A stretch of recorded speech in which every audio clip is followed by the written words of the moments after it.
പിതാവിൻ്റെയും പുത്രൻ്റെയും പരിശുദ്ധാത്മാവിൻ്റെയും നാമത്തിൽ ആമേൻ. എൻ്റെ പ്രിയപ്പെട്ടവരെ, ഇന്ന് ജൂൺ 26 വെള്ളിയാഴ്ച. അമ്മേ പരിശുദ്ധ അമ്മേ, അമ്മേ പരിശുദ്ധമേ, ദൈവമാതാവേ, കൃപാസനത്തിലൂടെ ഞങ്ങൾക്കും ഞങ്ങളുടെ ദേശത്തിനും അമ്മ മധ്യസ്ഥം തേടി തന്ന എല്ലാ അനുഗ്രഹങ്ങൾക്കും കൃപകൾക്കും ഞങ്ങളിപ്പോൾ ഹൃദയം നിറഞ്ഞ നന്ദി പറയുന്നു. അമ്മേ പരിശുദ്ധമേ, ദൈവമാതാവേ, 2004 ഡിസംബർ 7 ഉച്ചകഴിഞ്ഞ് 2:30 കൃപാസനത്തിൽ സംഭവിച്ച അമ്മയുടെ പ്രത്യക്ഷപ്പെടലിനെ കുറിച്ച് തിരുസഭയ്ക്ക് സമർപ്പിച്ചിരിക്കുന്ന പഠനരേഖകളുടെ മേൽ സഭാത്മകമായ പഠനം ആരംഭിക്കുവാൻ ഞങ്ങൾ പ്രാർത്ഥിക്കുന്നു. അമ്മേ പരിശുദ്ധമേ, ഭൂസ്വർലോകങ്ങളുടെ രാജ്ഞിയായ അങ്ങേയ്ക്ക് ഭൗമസംരക്ഷണത്തിനായി പ്രപഞ്ചപ്രകൃതിയെ തന്നെ തിരുസഭ പ്രതിഷ്ഠിക്കുവാൻ ഈ പ്രത്യക്ഷീകരണം വഴി ഇടയാക്കണമേ. പരിശുദ്ധമേ, ജപമാല മാതാവേ, സകല കൃപാസനം പ്രാർത്ഥനയോടും ചേർത്ത് ഞങ്ങളിപ്പോൾ പ്രാർത്ഥിക്കുന്ന ഈ കുടുംബത്തിന്റെ പ്രത്യേക നിയോഗം പറ മക്കളെ.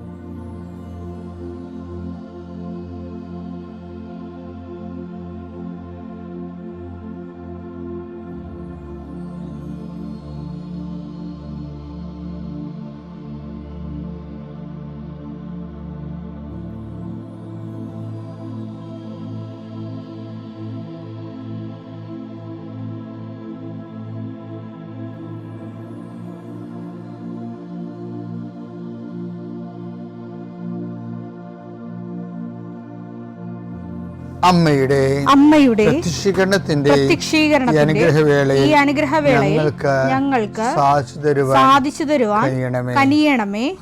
ആമേൻ. വിശ്വാസ പ്രമാണം. സർവശക്തനായ പിതാവും ആകാശത്തിന്റെയും ഭൂമിയുടെയും സൃഷ്ടാവുമായ ദൈവത്തിൽ ഞാൻ വിശ്വസിക്കുന്നു. അവിടുത്തെ ഏകപുത്രനും ഞങ്ങളുടെ കർത്താവുമായ ഈശോമിശിഹായിലും ഞാൻ വിശ്വസിക്കുന്നു.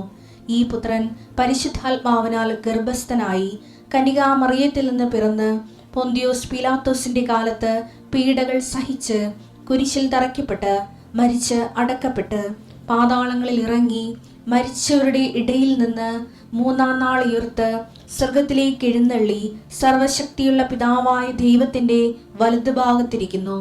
അവിടെ നിന്ന് ജീവിക്കുന്നവരെയും മരിച്ചവരെയും വിധിക്കുവാൻ വരുമെന്നും ഞാൻ വിശ്വസിക്കുന്നു. പരിശുദ്ധാത്മാവിലും ഞാൻ വിശ്വസിക്കുന്നു. വിശുദ്ധ കത്തോലിക്കാ സഭയിലും പുണ്യവാന്മാരുടെ ഐക്യത്തിലും പാപങ്ങളുടെ മോചനത്തിലും ശരീരത്തിന്റെ ഉയർപ്പിലും നിത്യമായ ജീവിതത്തിലും ഞാൻ വിശ്വസിക്കുന്നു. ആമേൻ. സ്വർഗ്ഗസ്ഥനായ ഞങ്ങളുടെ പിതാവേ, അങ്ങയുടെ നാമം പൂജിതമാകണമേ. അങ്ങയുടെ രാജ്യം വരണമേ. അങ്ങയുടെ തിരുമനസ് സ്വർഗത്തിലെ പോലെ ഭൂമിയിലും ആകണമേ. അന്നു വേണ്ടുന്ന ആഹാരം ഇന്ന് ഞങ്ങൾക്ക് തരണമേ. ഞങ്ങളോട് തെറ്റ് ചെയ്യുന്നവരോട് ഞങ്ങൾ ക്ഷമിക്കുന്നത് പോലെ ഞങ്ങളുടെ തെറ്റുകൾ ഞങ്ങളോടും ക്ഷമിക്കണമേ. ഞങ്ങളെ പ്രലോഭനത്തിൽ ഉൾപ്പെടുത്തരുതേ, തിന്മയിൽ ഞങ്ങൾ രക്ഷിക്കണമേ. ആമേൻ. നന്മ നിറഞ്ഞ മറിയമേ, സ്വസ്തി. കർത്താവ് അങ്ങയുടെ കൂടെ സ്ത്രീകളിൽ അങ്ങ് അനുഗ്രഹിക്കപ്പെട്ടവളാകുന്നു. അങ്ങയുടെ ഉദരത്തിൻ ഫലമായി ഈശോ അനുഗ്രഹിക്കപ്പെട്ടവനാകുന്നു. പരിശുദ്ധ മറിയമേ, തമ്പുരാന്റെ അമ്മേ, പാപികളായ ഞങ്ങൾക്ക് വേണ്ടി ഇപ്പോഴും ഞങ്ങളുടെ മരണസമയത്തും തമ്പുരാനോട് അപേക്ഷിക്കണമേ. ആമേൻ. എൻ്റെ പ്രിയപ്പെട്ടവരെ, ഇന്ന് ഞാൻ പറഞ്ഞായിരുന്നു ഇന്ന് രേഖകൾ കൈവച്ച് പ്രാർത്ഥിക്കുന്ന സമയമാണ്. അപ്പോൾ നിങ്ങൾക്ക് എവിടെയോ പ്രാർത്ഥന ആവശ്യമുള്ളത് അവിടെ നിൽക്കണമെന്ന് ഞാൻ പറഞ്ഞായിരുന്നു. ഇപ്പോൾ നിങ്ങൾ ചിലപ്പോൾ പട്ടണത്തിലൊക്കെ ആയിരിക്കും നിങ്ങളുടെ കടകളൊക്കെ. അപ്പോൾ ഇപ്പോൾ നിങ്ങൾ പട്ടണത്തിലായിരിക്കത്തില്ല. അപ്പോൾ എൻ്റെ മക്കൾ ആ മൊബൈലിൽ ആ പടം ഇട്ടാൽ മതി, അല്ലെങ്കിൽ ആ പടൻ്റെ ഫോട്ടോയോ വല്ലതും കൊണ്ട് വെച്ചാൽ മതി. നമ്മൾ ദൈവതിരുസന്നിധിയിലല്ലേ സമർപ്പിക്കണത്. കർത്താവിന് നമ്മളത് മനസ്സ് ഓർക്കണത് തന്നെ ഈ ബ്ലെസ്സിങ്ങിൻ്റെ ലൊക്കേഷനാണ്. അതുകൊണ്ട് അച്ഛൻ പ്രാർത്ഥിക്കാൻ വരുമ്പോൾ ഭക്തിയോടെ നിൽക്കണം, ആദരവോടെയാണ് ഈ പ്രാർത്ഥനയിൽ പങ്കെടുക്കേണ്ടത്. കർത്താവ് നിൻ്റെ ജീവിതത്തിൽ പ്രവർത്തിക്കുന്ന ഒരു സമയമാണിത്. കർത്താവ് നിൻ്റെ വിശുദ്ധ പൗരോഹിത്യത്തെ മഹത്വപ്പെടുത്തണമേ. കർത്താവെ, സഭയിലുള്ള സാന്നിധ്യം പ്രകടമാക്കണമേ. 40 വർഷം ഞാൻ അർപ്പിച്ച കൃപാനയുടെ യോഗ്യതയാൽ കൃപാസന അൾത്താറെ ജീവനോടെ പ്രത്യക്ഷപ്പെട്ട പരിശുദ്ധ അമ്മയുടെ മാധ്യസ്ഥത്തിൽ ഞാൻ മക്കളെ ആശീർവദിക്കുന്നു. കർത്താവ്, വിദേശത്തൊക്കെ പോകാൻ വേണ്ടി ഒരുങ്ങുന്ന ആൾക്കാരുണ്ട്. പലതരത്തിലുള്ള ഇൻ്റർവ്യൂവിനൊക്കെ പോയിട്ട് ചിലയിടത്ത് തോക്കും, ചിലയിടത്ത് കാശ് കൊടുക്കും, ചിലയിടത്ത് ഒരു അംബിഗസായിട്ട് വരും. നടക്കുമോ ഇല്ലയോ എന്നൊക്കെ അറിയാൻ പാടില്ലാത്തൊരു കൺഫ്യൂഷനുള്ള ആൾക്കാരുണ്ട്. അവിടെ കൺഫ്യൂഷൻ എല്ലാം മാറ്റണേ. പ്രഭാതത്തിൽ അങ്ങോട്ട് നാം വിളിച്ചപേക്ഷിക്കുന്ന അങ്ങയുടെ മക്കളുടെ മേൽ അവിടെ കണ്ണുനീര്, ഞാൻ നിൻ്റെ കണ്ണുനീരെല്ലാം കുപ്പിയിലാക്കി വെച്ചിരിക്കണമെന്ന് പറഞ്ഞില്ലേ, ഞാൻ നിന്നെ എൻ്റെ കൈവെള്ളയിൽ കാർവ് ചെയ്ത് വെച്ചിരിക്കുന്നു എന്ന് പറഞ്ഞില്ലേ. കർത്താവേ, നീ ഞങ്ങളോട് കാണിക്കുന്ന കരുണയും കരുതലുമാണത്. വിനാശത്തിൻ്റെ കൊടുങ്കാറ്റ് കടന്നു പോകുകയുള്ളൂ. കർത്താവേ, നിൻ്റെ ചിറകുകളുടെ ഉള്ളിൽ ഞാൻ അഭയം പ്രാപിക്കുന്നു എന്ന് സങ്കീർത്തനോട് ചേർന്നുകൊണ്ട് കഷ്ടകാലങ്ങളിലൂടെ കടന്നു പോകുന്ന മക്കളെ കൈവെള്ളയിൽ അങ്ങ് സൂക്ഷിക്കുന്നവർ നന്ദി പറയുന്നു. കർത്താവേ, ഒത്തിരിയേറെ പരീക്ഷകൾ എഴുതിയിട്ടുണ്ട്. നീറ്റ് ഉൾപ്പെടെ എഴുതിയിട്ടുള്ളൊരു മക്കളുണ്ട്. അവർ ഇങ്ങനെ ആശങ്കയോടെ ഇരിക്കുകയാണ്. എവിടെ കിട്ടുമോ കിട്ടിയതല്ലേ. കർത്താവേ, അർഹമായ എല്ലാവർക്കും അത് കിട്ടാനിടയാകണം. പക്ഷേ ഭാവിയിൽ പഠിക്കാം. ഇപ്പോൾ കുറച്ച് മാർക്ക് കുറഞ്ഞെങ്കിലും ഭാവിയിൽ അത് കരകയറുമെന്ന് അങ്ങേക്കറിയാമല്ലോ ഈശോയെ. അങ്ങനെയുള്ളവർക്കെല്ലാം സീറ്റ് കൊടുത്ത് അവിടെ ജീവിത പന്താവ് ക്രമീകരിക്കണമെന്ന് പ്രാർത്ഥിക്കുന്നു. എൻ്റെ കർത്താവെ, +1 +2 പഠിക്കുന്ന കുഞ്ഞുങ്ങളുണ്ട്. അവർക്ക് അഡ്മിഷൻ പശുക്കൾക്ക് അഡ്മിഷൻ്റെ സമയമാണ്. ചിലർക്ക് 2 അലോട്ട്മെൻറ്റ് കഴിഞ്ഞിട്ടും ഇപ്പോഴും അഡ്മിഷൻ ആയിട്ടില്ല. അവരെല്ലാം ഓർത്തിപ്പോൾ പ്രാർത്ഥിക്കണം ഈശോയെ. ഒരിക്കലും വിദ്യാഭ്യാസം ആർക്കും നിഷേധിക്കാൻ ഇടവരുത്തരുത് ഈശോയെ. എല്ലാവരും പഠിച്ചു ഈ കാലഘട്ടത്തിന് വെല്ലുവിളികളെ അതിജീവിക്കാൻ പ്രാപ്തമാകുന്ന രീതിയിൽ അങ്ങനെ മക്കളെ നീ അനുഗ്രഹിക്കണം. മക്കളെ പഠിപ്പിക്കാൻ പറ്റുന്നില്ലല്ലോ എന്ന് ഓർത്ത് വേദനപ്പെടുന്ന മാതാപിതാക്കന്മാർക്ക് നീ പുതിയ പോംവഴികളെ കാണിച്ചു കൊടുക്കണം. കർത്താവെ, ഗവൺമെൻറ്റുകളെ അടിസ്ഥാന വിദ്യാഭ്യാസം +1 +2 ആക്കാൻ, അത് സൗജന്യമാക്കാനും അത് എല്ലാവർക്കും അഡ്മിഷൻ കിട്ടുന്ന രീതിയിൽ വിദ്യാഭ്യാസ മേഖല നവീകരിക്കപ്പെടാൻ കർത്താവ് ഇടയാക്കണമെന്ന് പ്രാർത്ഥിക്കുന്നു. ഇപ്പോൾ ഞങ്ങൾ കയ്യിലെടുത്തിരിക്കുന്ന രേഖകൾ ഞങ്ങൾ ജീവിതമാർഗം കണ്ടെത്തുന്ന ഓരോ തൊഴിലിടങ്ങൾ, ഞങ്ങളിപ്പോൾ എവിടെയാണ് നിൽക്കുന്നത്, എന്തിനു വേണ്ടിയാണ് നിൽക്കുന്നത്, ആ അനുഗ്രഹ സ്ഥലങ്ങളെ ഇപ്പോൾ നീ ആശീർവദിക്കണമെന്ന് പ്രാർത്ഥിക്കുന്നു. കർത്താവെ, ഞങ്ങൾ ഉപയോഗിക്കുന്ന ജീവിതമാർഗത്തിന് വേണ്ടി ഉപയോഗിക്കുന്ന തൊഴിലിടങ്ങളെ നീ ആശീർവദിക്കണം. അതിൻ്റെ രേഖകളെ, ചിലപ്പോൾ നമ്പർ കിട്ടാത്തവരുണ്ടാകാം, നമ്പർ അതിന് അപേക്ഷിക്കുന്നവരുണ്ടാകാം. ഏതെല്ലാം തരത്തിൽ ഏതെല്ലാം രേഖകളാണ് വേണ്ടത്, ആ രേഖകൾക്കെല്ലാം നിലവിലുള്ള ദോഷങ്ങളെ, തടസ്സങ്ങളെ, കിട്ടാനുള്ള തടസ്സങ്ങളെ കർത്താവിൻ്റെ നാമത്തിൽ ബന്ധിക്കുന്നു. എൻ്റെ കർത്താവിൻ്റെ ഉന്നതമായ നാമത്തിൽ നിൻ്റെ വാഹനങ്ങളെ ഞാൻ ആശീർവദിക്കുന്നു. നീ ഉപയോഗിക്കുന്ന നീ പോകുന്ന വഴികളെ ഞാൻ ആശീർവദിക്കുന്നു. നിൻ്റെ വാഹനത്തിൻ്റെ, നീ ഹയർ ചെയ്ത വാഹനമായാലും, വാടകയ്ക്കെടുത്ത വാഹനമായാലും, ടാക്സി എടുത്ത വാഹനമായാലും, ഗവൺമെൻറ് വാഹനങ്ങളായാലും, അതെല്ലാം നീ സഞ്ചരിക്കുമ്പോൾ കർത്താവിൻ്റെ നാമത്തിൽ സംരക്ഷിക്കപ്പെടട്ടെ.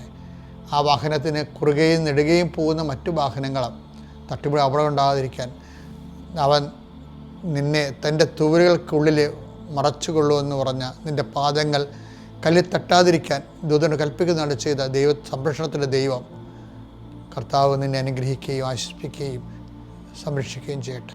എൻ്റെ പ്രിയപ്പെട്ടവരെ, നമ്മളെ കഴിഞ്ഞ ദിവസങ്ങളിലെ ഈ അമേരിക്കൻ ഡ്രോൺ നിന്ന് റോക്കറ്റ് വന്ന് നമ്മളുടെ കപ്പലിൽ, ഇന്ത്യൻ കപ്പൽ ഹിറ്റ് ചെയ്യപ്പെട്ടു. 3 പേര് മരിച്ചു. ഇന്ത്യ വളരെയേറെ ഹോട്ടായി ഈ വിഷയത്തിൽ. രാജ്യം പണ്ട് മുതലേ ഒരു മാന്യത ഉള്ള ഒരു രാജ്യമാണ്, നമുക്കറിയാം. നമ്മുടെ രാജ്യം നൂറ്റാണ്ടുകളായിട്ട് ഒരു മാന്യത സൂക്ഷിക്കുന്ന രാജ്യമാണ്, പക്ഷേ എല്ലാ റിലേഷനിലും. പക്ഷേ ഈ വിഷയത്തെ പ്രതികരിക്കാതിരിക്കാൻ പറ്റാത്തത് കൊണ്ട് ഉടനെ നമ്മുടെ അമേരിക്കൻ എംബസിയിലെ അംബാസഡറിനെ വിളിച്ചിട്ട് ജയശങ്കർ ശാസിക്കുകയല്ല, നമ്മുടെ പ്രതിഷേധം അറിയിക്കുന്നു. അത് ഒരു മാന്യമായ നയതന്ത്ര നടപടിയാണത്. പ്രതിഷേധം അറിയിക്കുകയാണ്. പിന്നീട് അതിൻ്റെ പ്രൊസീജിയർ ഉണ്ടാകും ബാക്കി. ഞാനെന്താ പറയുന്നത് വെച്ച് കഴിഞ്ഞാൽ, ഈ അംബാസിഡർ എന്ന് പറയുന്നത് പോലെയാണ് ഈ പരിശുദ്ധാത്മാവ് നമ്മളിൽ വർക്ക് ചെയ്യണത്. ദൈവത്തിൻ്റെ അംബാസിഡറാണ്. അപ്പോൾ ഇതിൻ്റെ വിഷയം എന്ന് പറയുന്നത്, ഈ 2-3 രാജ്യങ്ങളുണ്ടല്ലോ, ദൈവരാജ്യം, ലോകരാജ്യം, പിന്നെ നരകരാജ്യം. അപ്പം ദുഷ്ടാത്മാവ്, ലോകാത്മാവ്, ദൈവാത്മാവ്. അപ്പോൾ ഈ ഓരോ ഏതാത്മാവിനാലാണ് നയിക്കപ്പെടുന്നതെന്ന് ഈശോ ചോദിച്ചിട്ടുണ്ട്. പല ആത്മാക്കൾ ഉള്ളത് കൊണ്ടാണ് അല്ലേ ഈശോ ചോദിച്ചിട്ട്, വാട്ട് സ്പിരിറ്റ് ലീഡ്സ് യു. നമ്മുടെ ലൂക്കാൻ്റെ സുവിശേഷത്തിലുണ്ടത്, വിശുദ്ധ ലൂക്കായുടെ സുവിശേഷത്തിലുണ്ട്. ലൂക്ക 9:55. ലൂക്ക 9:55. ഏത് വിധത്തിലുള്ള ആത്മാവാണ് നിങ്ങൾക്കുള്ളത് എന്ന് നിങ്ങൾ അറിയുന്നില്ല. അപ്പം അങ്ങനെ ഇതൊരു അപകട മേഖലയാണ്. അതായത് ഏത് വിധത്തിലുള്ള ആത്മാവെന്ന് പറയുമ്പോൾ ആത്മാക്കൾ പലവിധം ഉണ്ടെന്നല്ലേ വ്യക്തമാകണത്. ഏതാത്മാവാണ്? ഇപ്പം മാതാവ് ചോദിക്കണില്ലേ, ഇതെങ്ങനെ സംഭവിക്കും, ഞാൻ പുരുഷനെ അറിയുന്നില്ലല്ലോ. അപ്പോൾ എന്താണ് മാലാഖ പറയണത്? പരിശുദ്ധാത്മാവ് നിൻ്റെ മേൽ വരും, അതിൻ്റെ ശക്തി നിൻ്റെ പ്രവർത്തിക്കും. അവിടെ എന്താണത്? അത്തിൻ്റെ പരിശുദ്ധാത്മാവാണ് വരണത്, അത്തിൻ്റെ ശക്തിയാണ്. ഈ ദൈവാത്മാവിനാൽ നയിക്കപ്പെടുന്നവർ ദൈവത്തിൻ്റെ മക്കളാണെന്ന് നമ്മുടെ പൗലോസിൻ്റെ ലേഖനത്തിൽ വായിക്കുന്നുണ്ട്. 8:14 ദൈവാത്മാവിനാൽ നയിക്കപ്പെടുന്ന ദൈവത്തിൻ്റെ മക്കളാണ്. അപ്പോൾ ദൈവത്തിൻ്റെ ആത്മാവിനാണ് നയിക്കപ്പെടുമ്പോൾ നമ്മൾ ദൈവത്തിൻ്റെ മക്കളാകും. അതാണ് ഈ അംബാസഡർ ഇന്നെന്ന് പറയണത്. ദൈവത്തിൻ്റെ അംബാസഡറായ പരിശുദ്ധാത്മാവ് നമ്മളിലുള്ള സമയത്താണ് നമ്മൾ ദൈവമക്കളായിട്ട് മാറുന്നത്. ഇനി നമ്മൾ വേണമെങ്കിൽ ഈശോ പറഞ്ഞ പോലെ പണ്ട് ഈ സബദി പുത്രന്മാരുടെ കാര്യമില്ലേ, അവർ സമരിയാക്കാരുടെ തലയിൽ തീയും ഗന്ധകവും വീഴാൻ വേണ്ടിയല്ലേ അധികാരത്തിന് വേണ്ടി ചോദിക്കുന്നത്. അപ്പം നശിപ്പിക്കാനല്ലേ അത്, അവരെ നശിപ്പിക്കുക. അപ്പം നശിപ്പിക്കുന്ന ആത്മാവെന്ന് പറഞ്ഞാൽ എന്താണ്? യോഹന്നാൻ 10:10 എന്താണത്? കൊല്ലാനും നശിപ്പിക്കാനുമാണ് കള്ളൻ വരുന്നത്. അപ്പോൾ അതും ഒരു അരൂപിയാണ്, കള്ളൻ്റെ അരൂപി, ദുഷ്ടൻ്റെ അരൂപി, പൈശാചിക അരൂപി.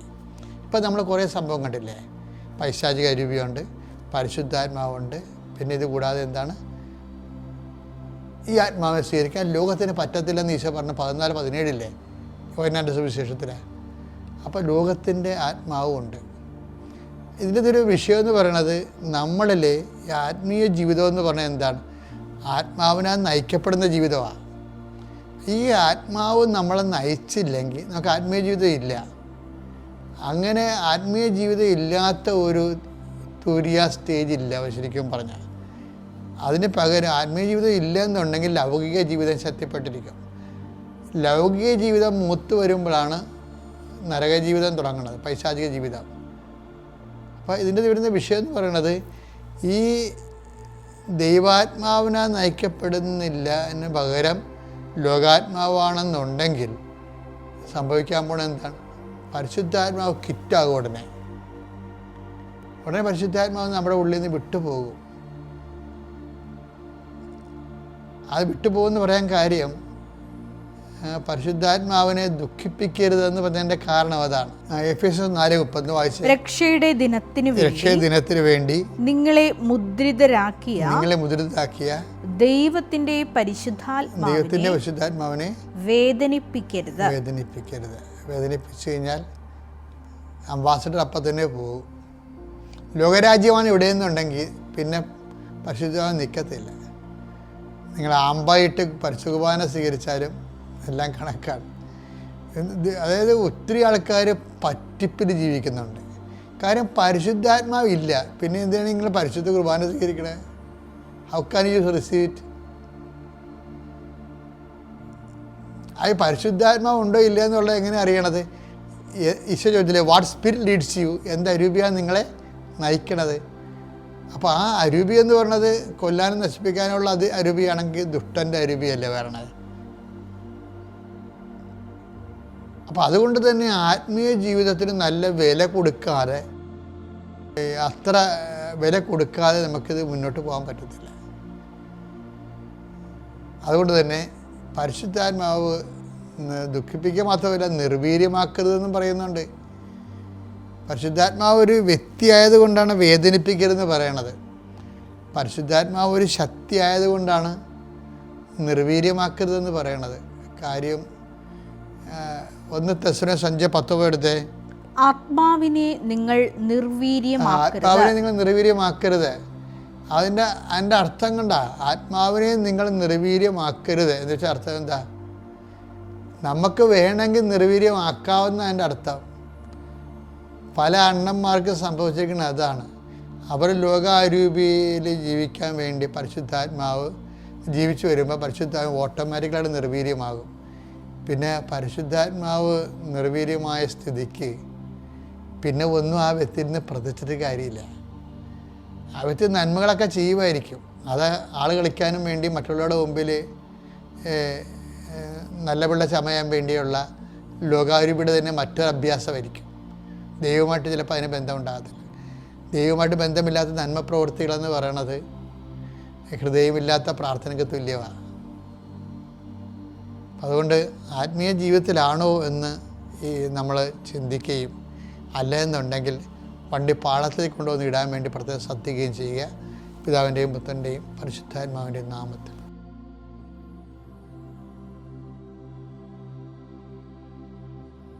അത്യപൂർവ ദൈവാനുഭവങ്ങൾ ഇനി നിങ്ങൾക്കും സ്വന്തം. ഈ യൂട്യൂബ് ചാനൽ ഇതുവരെ സബ്സ്ക്രൈബ് ചെയ്തിട്ടില്ലെങ്കിൽ ഇപ്പോൾ തന്നെ സബ്സ്ക്രൈബ് ചെയ്യുക. ഈ വീഡിയോ ഇപ്പോൾ തന്നെ നിങ്ങളുടെ സുഹൃത്തുക്കൾക്ക് ഷെയർ ചെയ്തുകൊണ്ട് കർത്താവിൻ്റെ പ്രേക്ഷിതരാകുക.